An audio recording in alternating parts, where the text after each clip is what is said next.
Purpose of a business is to create value by making cash profit, by making cash profit, या फिर आप ये भी कह सकते हो make cash profit by creating value,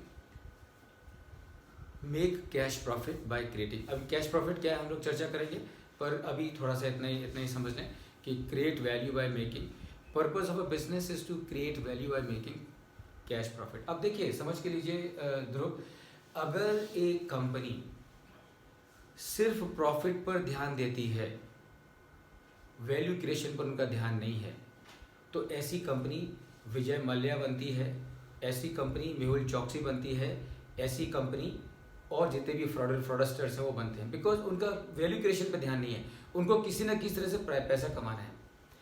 and क्या होता है ऐसी कंपनी का? एंड ये होता है कि ऐसी कंपनियां डेफिनेटली बंद होती हैं।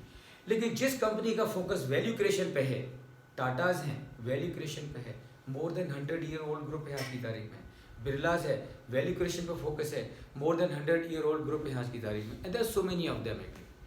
सो purpose of any business is to create value by making cash profit और make cash profit by creating value, दोनों का मतलब एक ही है। और एक चीज़ और समझ के लीजिए, value creation and risk management दोनों एक ही कॉइन के दो साइड्स हैं। तो अब देखो क्या है, बहुत सारे स्मॉल बिजनेसेस, बहुत सारे मीडियम साइज बिजनेसेस क्यों बंद हो जाते हैं, क्यों तकलीफ में आते हैं? क्योंकि जो प्रमोटर है, जो बिजनेस का मालिक है, उसका फोकस खाली वैल्यू क्रिएशन पे है, या खाली उसका फोकस वैल्यू क्रिएशन पे भी ज़्यादा नहीं है, उसका फोकस खाली सेल्स बढ़ाने पे है।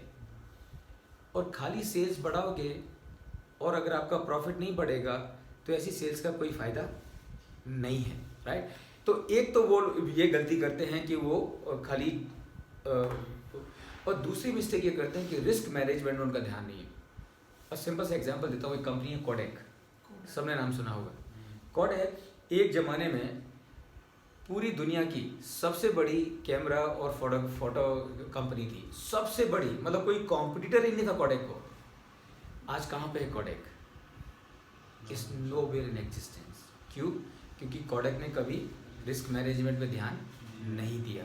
तो अभी हम सबको भी ये चीज़ समझनी होगी कि वैल्यू क्रिएशन एक साइड है, रिस्क मैनेजमेंट आपके बिजनेस की दूसरी साइड है। यानी कि as a owner of your business, as CEO of the business, आपको कंटिन्यूसली ये देखना पड़ेगा कि मेरे बिजनेस में किस तरह की रिस्क है और कहाँ क्या गड़बड़ हो सकती है, और उसका आपको पहले से बंदोबस्त करके लेना पड़ेगा।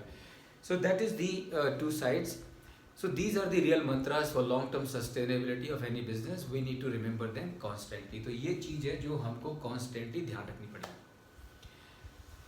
अब मैं आपसे पूछूंगा, क्या लगता है आपको, ये जो वैल्यू क्रिएशन की हमने जो बात करी है, इसका डिसीजन मेकिंग से कोई रिलेशनशिप है?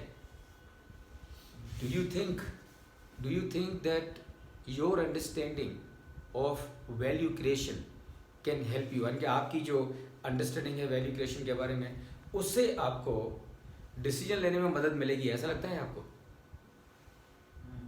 कैसे? हाँ, कैसे? वैल्यू क्रिएट किया तो आपने अभी वैल्यू क्रिएट हो रहा है अपना, आपने डिसीजन ले सकते कि बाबा आपने नेक्स्ट ईयर में या नेक्स्ट मंथ में और थोड़ा इन्वेस्टमेंट बजटिंग थोड़ा अपना। वेरी गुड, बहुत बढ़िया, और बहुत बढ़िया, वेरी गुड। तो जो आपने कहा बहुत सही है। इसका मतलब क्या है? इसका मतलब ये है कि अगर आपको कभी कोई डिसीजन लेना है तो आप एक सवाल पूछिए अपने आप से कि ये डिसीजन लेने से क्या मैं वैल्यू क्रिएट करूँगा और क्या मैं वैल्यू नहीं करूँगा। तो अगर आपका आंसर आता है कि यस, अगर ये मैं डिसीजन लेता हूँ तो उसकी वजह से मेरी वैल्यू क्रिएशन होगी, तो इसका मतलब आप क्या करिए, वो डिसीजन को ले लेंगे कि छोड़ देंगे? ले लेंगे कि छोड़ देंगे? ले लेंगे। और अगर आपको आंसर आता है कि नहीं, ये अगर मैंने काम किया तो मैं वैल्यू क्रिएट नहीं करूँगा, वैल्यू डिस्ट्रॉय करूँगा, तो आपका आंसर क्या होगा? And that is the beauty of understanding of value creation. यानी कि आप वैल्यू क्रिएशन को समझ गए तो इसका मतलब जीवन में आपको, बिजनेस में आपको डिसीजन लेना आसान हो जाता है। अब जो मैं आपको कह रहा था आर्सलॉरमित्तल के बारे में, यही है। तो मिस्टर मित्तल ने इतने बड़े बड़े प्लांट, बड़े बड़े मतलब billions and billions of dollars worth of plants purchase किया ऑल ओवर दी वर्ल्ड। कैसे लिए उन्होंने? ये कोई उनको कजाकिस्तान में प्लांट लेना है, तो पूरा एनालिसिस करके मालूम करेंगे कि भाई ये प्लांट अगर हम परचेज करते हैं तो हम वैल्यू क्रिएट करेंगे कि डिस्ट्रॉय करेंगे।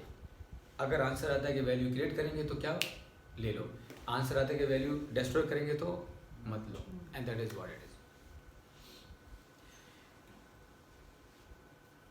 सो purpose of a business is to create value, and थोड़ा सा ये और कैसे ये वैल्यू कैसे क्रिएट करते हैं, by converting resources into result and result into resources. दुनिया की इतनी बड़ी बड़ी एम्पायर्स कैसे बनी, क्या लगता है आपको? What do you think all of you? Tatas have become so big, कैसे बने होंगे? Birlas have become so big, कैसे बने होंगे? क्या क्या उन्होंने ऐसा किया होगा चमत्कार कि टाटाज का इतना बड़ा ग्रुप है, बिरलाज का इतना ग्रुप है, और आज की तारीख में अंबानीज का इतना बड़ा ग्रुप है, बांगुर्स का इतना ग्रुप है, डालमियाज का इतना बड़ा ग्रुप है, महिंद्राज का इतना बड़ा ग्रुप है। क्या किया होगा उन्होंने ऐसा आपके हिसाब से? बजटिंग किया होगा। ओके ओके, क्या किया होगा? कॉन्स्टेंटली वैल्यू क्रिएट किया। कॉन्स्टेंटली वैल्यू क्रिएट किया। ओके, कॉन्स्टेंटली वैल्यू क्रिएट किया, वेरी गुड। और क्या किया होगा? क्या किया होगा Neeraj? For making a very big empire, they need to continuously create the value and work for the society. Work for the society. अब मैं आपको बताता हूँ एग्जाम्पल कि टाटा का जो इतना बड़ा ग्रुप है, वो टाटा का ग्रुप इतना बड़ा कैसे बना। तो आज से मेरे ख्याल से 100 साल से भी बहुत पहले की बात है, मेरे ख्याल से शायद 135 से 40 साल हो गए होंगे। जमशेदजी टाटा ने क्या किया, उनके पास में कैपिटल थी, उनके पास में नॉलेज थी, अंडरस्टैंडिंग थी, एक ड्राइव था मन में कि वैल्यू क्रिएट करना है। तो उन्होंने क्या किया, उन्होंने वो सारा पैसा लगा के जमशेदपुर में उस जमाने में दुनिया का एक बेहतरीन स्टील प्लांट डाला, दुनिया का उस समय का एक बेहतरीन स्टील प्लांट डाला। तो उन्होंने क्या किया, उन्होंने converting resources into result. So value create, दुनिया की बड़ी बड़ी एम्पायर्स कैसे बनती हैं? कन्वर्टिंग रिसोर्सेज इनटू रिजल्ट, यानी कि सारा पैसा वो उनका रिसोर्स हो गया, वो सारे पैसे से उन्होंने दुनिया का बहुत बेहतरीन प्लांट डाला, वो रिजल्ट हो गया, बराबर है कि रिजल्ट हो गया। Okay, so how do you create value, how do you build empires? Converting resources into result. पूरे पैसे से दुनिया का सबसे बेहतरीन स्टील प्लांट डाला। अब आप क्या करोगे? स्टील प्लांट तो डाल दिया आपने, आप मार्केट में जाओगे, बड़ा सा एक लॉक खरीदोगे और फैक्ट्री की गेट पे लगा के घर जाओगे, ऐसा करोगे क्या? Of course not. Now what you will do, now you will run that plant, produce steel, and by producing steel, produce करोगे स्टील, और उस स्टील का क्या करोगे? मार्केट में बेचोगे। जब आप मार्केट में बेचोगे तो क्या होगा? तो मार्केट रिसोर्स बन जाएगा, तो वो रिजल्ट से रिसोर्स बन जाएगा। Are you with me? क्योंकि आपने स्टील बना के मार्केट में बेचा, तो कस्टमर ने आपको क्या दिया? पैसा, यानी कि वो आपका रिसोर्स हो गया। तो दुनिया की एम्पायर्स कैसे बनती हैं? By converting resources into result, और उसके बाद में रिजल्ट इनटू रिसोर्सेज। यानी कि अब आपने क्या किया, वो फैक्ट्री से स्टील बनाई, स्टील बना के मार्केट में बेची तो आपको पैसा मिला और आपने वो रिसोर्स जनरेट किया। And what you do, you keep repeating this cycle.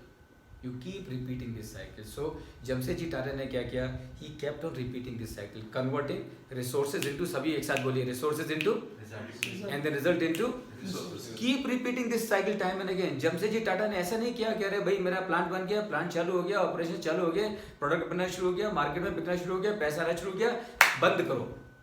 उन्होंने ये नहीं किया। उन्होंने क्या किया कि ये प्लांट से मुझे रिसोर्स आ रहे हैं, वो रिसोर्सेज का क्या करूंगा, और दूसरा रिजल्ट बनाऊंगा और दूसरी फैक्ट्री डालूंगा।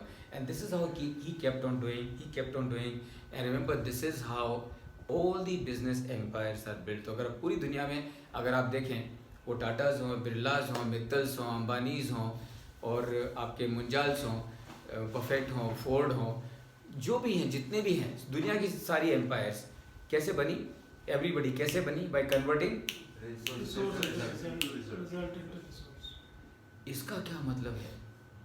इसका मतलब ये है कि एक दिन जमशेदजी टाटा भी मेरी और आपकी उम्र के थे, यस और नो? ऐसा तो नहीं है कि जमशेदजी टाटा सीधे डायरेक्टली बन गए जमशेदजी टाटा, नहीं, वो मेरी किसी न कम समय मेरी और आपकी उम्र के थे। इसका मतलब क्या है? इसका मतलब ये है कि जिस तरह से आज हम चर्चा कर रहे हैं converting resources into result and result into resources, कभी ना कभी ये ख्याल जमशेदजी टाटा के मन में आया होगा। और जमशेदजी टाटा ने क्या किया? जमशेदजी टाटा ने उस ख्याल को पकड़ा, मजबूती से पकड़ा और उसका पूरा उन्होंने सिंचन किया, उसको पूरी तरह से उसको पूरा ध्यान दिया, उस थॉट्स को मजबूत किया। And this is how Tatas became Tatas, Birlas became Birlas, Ambanis became Ambanis, because Dhirubhai Ambani again the same story. So this is how the empires are build. And मैं चाहूँगा कि आप सब लोग मेरे साथ दोबारा बोलें, तो हाउ कैसे बनती है business empires? By converting Resources into results into resources। क्या मतलब है? मतलब ये है कि मुझे और आपको भी ये मंत्र अपने दिमाग में पक्का करके बिठाना है कि मुझे मेरे बिजनेस को एक दिन उन्हीं ऊंचाइयों पे लेके जाना है, और कम से कम कोशिश तो करनी है। पहुंचेगा कि नहीं पहुंचेगा ऊपर वाले की मर्जी, पर अपने को कोई कसर उसमें छोड़ी नहीं है। Converting resource into result, result into resources. अब देखिए इसके लिए क्या जरूरी है? इसके लिए जरूरी कि हम ये समझ के लें कि प्रॉफिट एंड लॉस क्या है, और प्रॉफिट एंड लॉस का इस्तेमाल डिसीजन मेकिंग के लिए कैसे करते हैं।